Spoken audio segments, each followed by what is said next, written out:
I think a lot of us are waiting for our life to start. We're just not waiting for the same thing.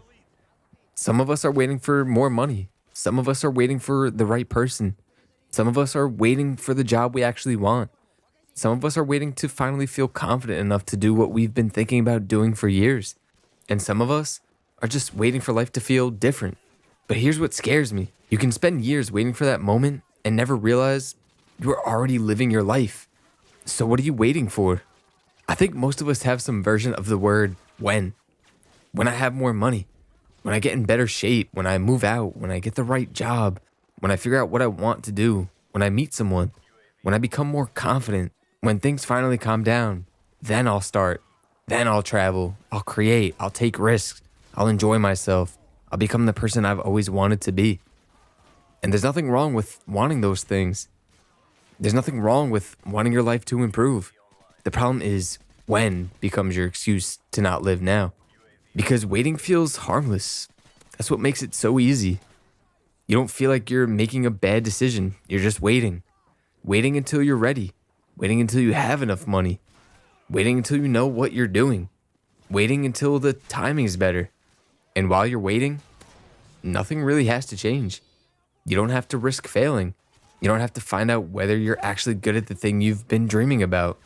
You can keep telling yourself that someday you'll do it. And someday is a really comfortable place to live. Because someday anything is possible. But eventually, you have to ask yourself something uncomfortable.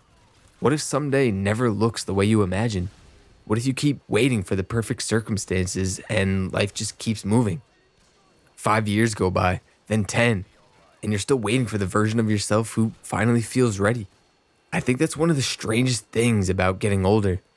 When you're young, you assume adulthood is going to feel like arriving somewhere. Like one day, you'll wake up and suddenly understand what you're doing. You'll have the career, the house, the relationship, the money, the confidence, the plan. And you'll finally think, okay, I'm here. But I don't think that's how it works. At least, I haven't found that place yet. And the older I get, the more I realize that maybe nobody really does. Maybe we're all just becoming. There are things in my own life that I thought I had to have figured out by now. Things I thought would look completely different. And sometimes it's easy to look at where I am and think about where I thought I would be. That's a dangerous comparison because you can spend so much time looking at the life you imagine that you stop noticing the life that's actually in front of you right now. And I'm not saying that you should settle. That's not the message. If you hate your job, change it. If you're unhealthy, work on it. If you have a dream, pursue it. If there's something in your life that needs to change it. But there's a difference between working toward a better life and refusing to live until you have one. Those two are not the same. You can want more and still appreciate what you have. You can be ambitious and still be present. You can be unhappy with certain parts of your life without deciding that your entire life is unhappy. I think that's something we get wrong. We treat our current chapter like it's a waiting room, like the real story starts once we get to the next thing. But what if this isn't the waiting room? What if this is the story? Think about all the things you've done while waiting for something else.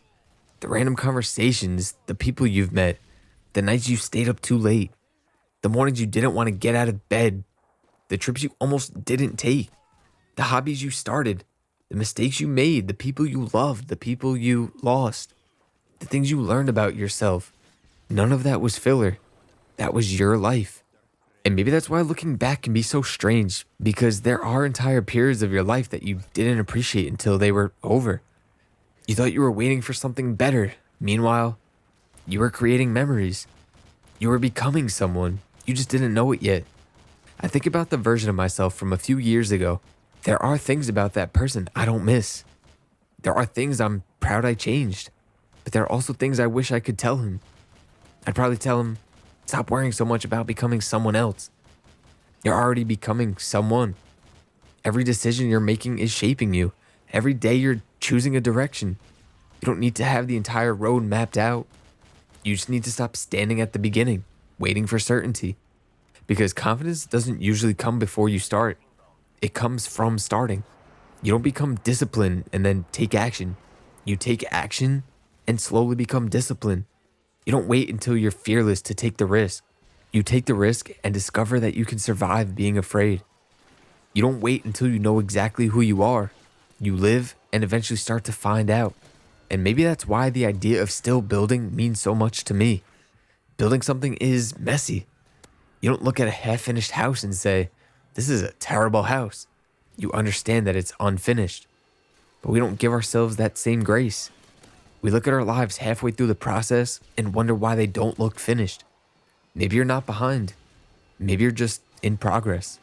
And if you believe in God, there's another part of this that I think matters. Sometimes you have to do what you can and trust Him with what you can't.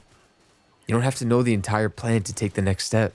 Faith doesn't mean standing still. Sometimes it means moving forward without knowing exactly where the road ends.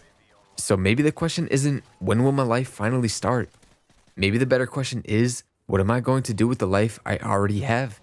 Because you have today, not the 5-year plan, not the imaginary version of yourself, not the life you think you're supposed to have. Today, this morning, this afternoon, this ordinary Friday, this version of you, right now. And maybe you don't need to completely reinvent yourself. Maybe you just need to stop waiting for permission. Send the message, apply for the job, start the channel, go to the gym, take the class, make the thing, save the money, take the trip, talk to the person, open the book. Take the first step. Not because that one decision is going to transform everything overnight, but because you're finally telling yourself, I'm not waiting anymore. And here's the part I keep coming back to. One day, you're going to be older, and you'll look back at this version of yourself. You'll remember what you were worried about, what you were trying to accomplish, who you loved, what you were afraid of, what you were building. And you might realize this was the beginning of something. You just couldn't see it while you were standing in it. Maybe the life you're waiting for doesn't begin when everything falls into place. Maybe it begins when you stop requiring everything to fall into place before you allow yourself to live. You can still want more. You should still build. You should still chase the other things that matter to you. But don't spend so much time staring at the horizon that you forget you're already walking.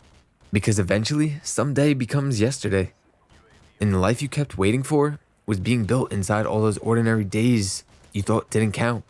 So if you've been waiting for the right time, the right person, the right amount of money, the right opportunity, the right version of yourself, maybe you don't need another sign. Maybe you just need to start. Not everything, just something. Because your life doesn't need to start someday. It's already started, and you're still building it.